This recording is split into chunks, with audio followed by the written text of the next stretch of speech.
Big TV భక్తి సమాచారం WhatsApp ఛానల్లో జాయిన్ అవ్వండి. అన్ని విశేషాలు ఎప్పటికప్పుడు తెలుసుకోండి.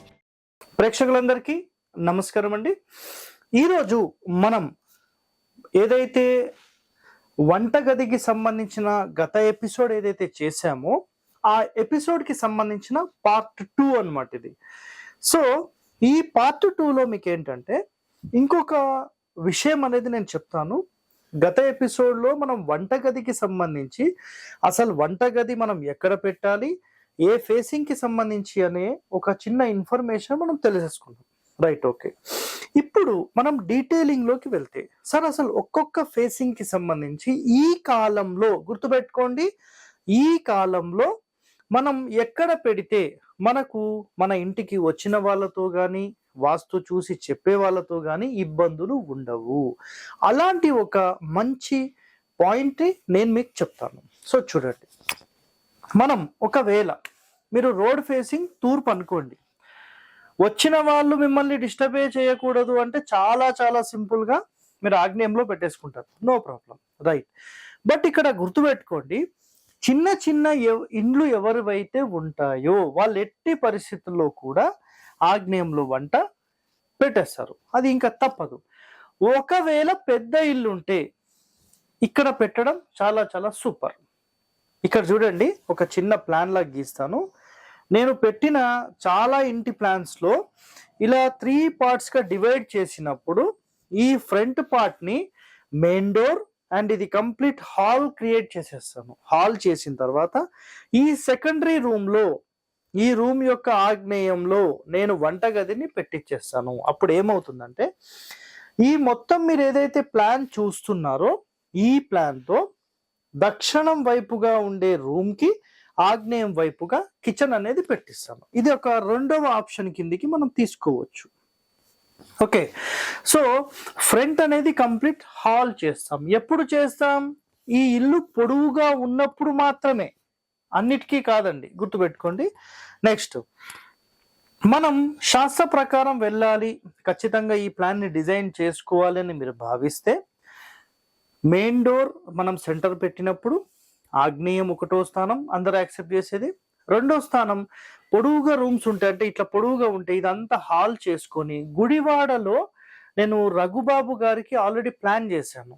సో ఎంటర్ అవుతూనే కంప్లీట్ ఒక 25 ఫీట్ పెద్ద హాల్ వచ్చేస్తుంది. 25 ఫీట్ ఇంటూ ఆల్మోస్ట్ ఒక 15-16 ఫీట్ హాల్. అంటే నిజంగా ఒక ఎమ్మెల్యే గృహము, ఒక ఎంపీ గృహము, అంటే పెద్ద పెద్ద వాళ్ళ ఇంటికి మనం వెళ్తే ఎలాగైతే ఒక పెద్ద ఓపెన్ స్పేస్ ఉంటుందో ఆ విధంగా వాళ్ళకి డిజైన్ అనేది చేశాను. సో ఇక్కడ మీరు గమనిస్తే తూర్పు ఫేసింగ్ ఇంటికి మీరు కరెక్ట్గా చేసుకోవాలి వంట అంటే వాయువ్యం is the first priority. Clear, గుర్తుపెట్టుకోండి. ఎందుకు అంటే మన ఇంటికి ఎవరైతే వస్తారో నేరుగా మన వంటగదిని చూడకుండా, మన వంటగదిలోని ఆడవాళ్లను చూడకుండా అక్కడ బాసన్లు కడగడము, వంటకు సంబంధించిన సౌండ్లు, విజిల్ సౌండ్స్, ఏదో ఇక రుబ్బురోలో మిక్సీదో ఈ సౌండ్లన్నీ మనకు ఫ్రంట్లో డిస్టర్బెన్స్ లేకుండా రేర్ సైడ్ ఇంటికి సంబంధించిన వెనక భాగంలో వంట చేయడం అనేది అన్నిటికంటే టాప్ ర్యాంక్డ్ ఇది. ఇదొక్కటి మీరు మైండ్లో పెట్టేసుకోండి, క్లియర్ కట్గా చెప్పేస్తున్నాను. సో తూర్పు ఫేసింగ్ ఇంటికి వాయువ్యం ఈజ్ ద ఫస్ట్ బెస్ట్ అన్నమాట మీకు. అండ్ సెకండ్ బెస్ట్ వచ్చేసేసి ఇక్కడ మీరు తీసుకోవచ్చు దక్షిణంలోని ఆగ్నేయం, నెక్స్ట్ ఆగ్నేయం, అంతే, సింపుల్. ఇంకా దీనికి మించిన ఆప్షన్స్ లేవు, అంటే ఈ కాలంలోని మీకు అందుకని క్లియర్గా చెప్పాను. నెక్స్ట్ అయితే తూర్పు ఫేసింగ్ అయిపోయింది, ఇప్పుడు దక్షిణం ఫేసింగ్ గురించి మాట్లాడదాం. సో దక్షిణం ఫేసింగ్ ఇంటికి ఎట్టి పరిస్థితుల్లో ఆగ్నేయంలో సాధారణంగా వంటగది తీసుకోకూడదు. ఇదొక్కటి మీరు మైండ్లో పెట్టేసుకోండి. ఒకవేళ మాకు తప్పదు సార్ అంటే పూర్తి ఆగ్నేయంలో కాకుండా వంట గదిలోని ఈశాన్యం వైపుకి మీరు స్టవ్ని జరపడానికి ప్రయత్నం చేయండి, ఇది రెండవ ఆప్షన్. సో దక్షిణం ఫేసింగ్ ఇంటికి అన్నిటికంటే టాప్ మోస్ట్ ప్రయారిటీ ఈ కాలం గురించి మాట్లాడితే వాయువ్యమే. సో తూర్పు ఫేసింగ్ ఇంటికి అండ్ దక్షిణం ఫేసింగ్ ఇంటికి ఈ రెండు గృహాలకు సంబంధించి మీకు వాయువ్యం ఇస్ ద ఫస్ట్ బెస్ట్ అన్నమాట. ఓకే, ఇంకా మనం డెప్త్లోకి వెళ్తే దక్షిణం ఫేసింగ్ అయినా, తూర్పు ఫేసింగ్ అయినా, పడమరైనా, ఉత్తరమైనా అన్నిటికంటే first best north east. Sir మీరు అదంటున్నారు ఇదంటున్నారు కన్ఫ్యూజ్ చేస్తున్నారు. మీరు కన్ఫ్యూజ్ అవుతున్నారు, నేను కాదు. నేను ఇక్కడ ఏం చెప్తున్నానో స్కిప్ చేయకుండా వినండి. వింటేనే మీకు ఇవన్నీ అర్థమవుతాయి, లేకపోతే అర్థం కావు. మయాన్ మహర్షి చెప్పిన సిస్టమ్ ప్రకారం north east is the best place for the kitchen. గుర్తుపెట్టుకోండి. ఓకే, నెక్స్ట్ ఇప్పుడు తూర్పు ఫేసింగ్ గురించి మాట్లాడాం, దక్షిణం ఫేసింగ్ గురించి మాట్లాడాం. ఇప్పుడు పడమర ఫేసింగ్ గురించి మాట్లాడదాం. సో పడమర ఫేసింగ్ అయినా, ఉత్తరం ఫేసింగ్ అయినా, ఈ రెండిటికి కూడా the best and first place ఆగ్నేయం. దీనికి ఇది రేర్ సైడ్ అవుతుంది, దీనికి ఇది రేర్ సైడ్ అవుతుంది.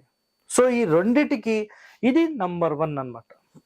ఎట్లయితే మనకు తూర్పుకి దక్షిణానికి వాయువ్యం బెస్ట్ అయిందో, మనకు పడమరకు ఉత్తరానికి ఆగ్నేయం అనేది అంత బెస్ట్ అన్నమాట. సో ఆగ్నేయం అంటే ఆగ్నేయం అయిపోయింది. పడమర ఫేసింగ్ కి ఫస్ట్ ప్రయారిటీ అనేది మనకు వాయువ్యంలో మనం తీసుకోవచ్చు. ఓకే, పడమర ఫేసింగ్ కి. బట్ ఫ్రంట్ ఫేసింగ్ లో ఉండొద్దు అనే ఒక కండిషన్ కి మనం ఆగ్నేయానికి తీసుకుందాం. సింపుల్. నెక్స్ట్ ఉత్తరానికి నార్త్ ఈస్ట్ అనేది ఫస్ట్ బెస్ట్. కానీ ఈ కాలంలో దాన్ని చాలా మంది ఒప్పుకోరు. ఎందుకంటే రాంగ్ వేలో అందరూ తీసుకెళ్లిన తర్వాత రైట్ వే చూపిస్తే ఏమవుతుందో అనే ఒక భయం క్రియేట్ అవుతుంది. కాబట్టి అందరూ మెచ్చింది వాయువ్యం నంబర్ 1 అండ్ ఆగ్నేయం నంబర్ 1. ఈ 2 స్థానాలు 2 ఫేసింగ్లు, అంటే ఈ ఫేసింగ్ కి సంబంధించి తూర్పుకి దక్షిణానికి సంబంధించిన ఫేసింగ్ ఒకటి, నెక్స్ట్ పడమర ఉత్తరానికి సంబంధించిన ఫేసింగ్ ఒకటి. ఈ రెండిటికి సంబంధించిన డీటెయిలింగ్ ఇన్ఫర్మేషన్ ఇచ్చాను. ఇంకా దీంట్లో ఉంది, ఇంకా అయిపోలేదు. గుర్తుపెట్టుకోండి ఒక మాట.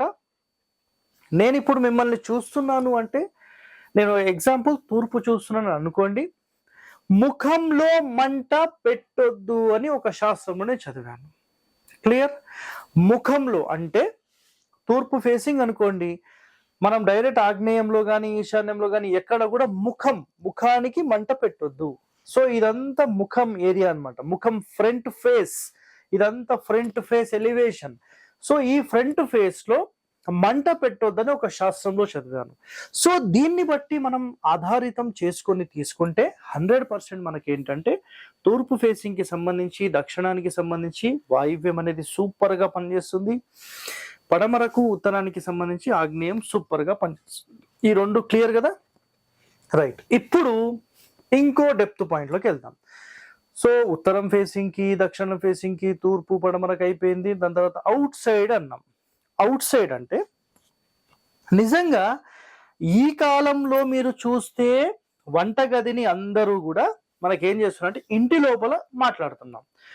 ఒరిజినల్ శాస్త్రాల ప్రకారం అసలు ఇంటి లోపల వంటగదే ఉండకూడదు. మరి ఇప్పుడేం మాట్లాడతారు?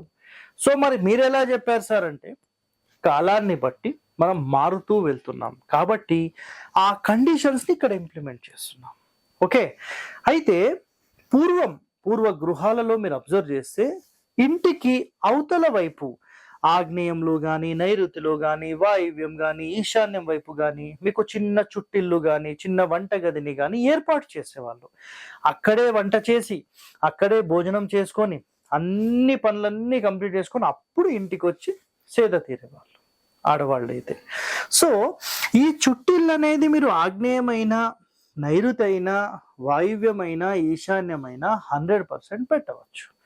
బట్ ఇందులో కండిషన్స్ ఏముంటాయంటే, పూర్తి మూలలు బ్లాక్ చేయకూడదు, చుట్టూ తిరగడానికి ఒక భాగం ఖచ్చితంగా ఉండాలి. సో ఈ కండిషన్స్ అన్ని చూసుకుంటే ఈ కాలంలో ఇది ఎవరు మాట్లాడలేరు. పెద్ద పెద్ద స్థలాలు ఉన్నాయా? ఇది 100% మనం చేస్తాం. సార్ మీరు ఎక్కడన్నా చేశారా? మనం ఏదైతే శంకరపల్లిలో మండువా హౌస్ అని చేసాం కదా, ఆ ఇంటికి వెనకాల వాయువ్య భాగంలో ఆల్రెడీ ఇక్కడ ఎస్టాబ్లిష్మెంట్ చేసేసాం. సో ఇది తూర్పు కదా, ఇక్కడ ఈ వాయువ్య భాగంలో ఆల్రెడీ ఎస్టాబ్లిష్మెంట్ చేసేసాం. ఎప్పుడు దాని యొక్క షార్ట్ వీడియో కూడా నేను ఎప్పుడో అప్లోడ్ చేశాను. సో ఇక్కడ ఇవన్నీ మాట్లాడాం కదా.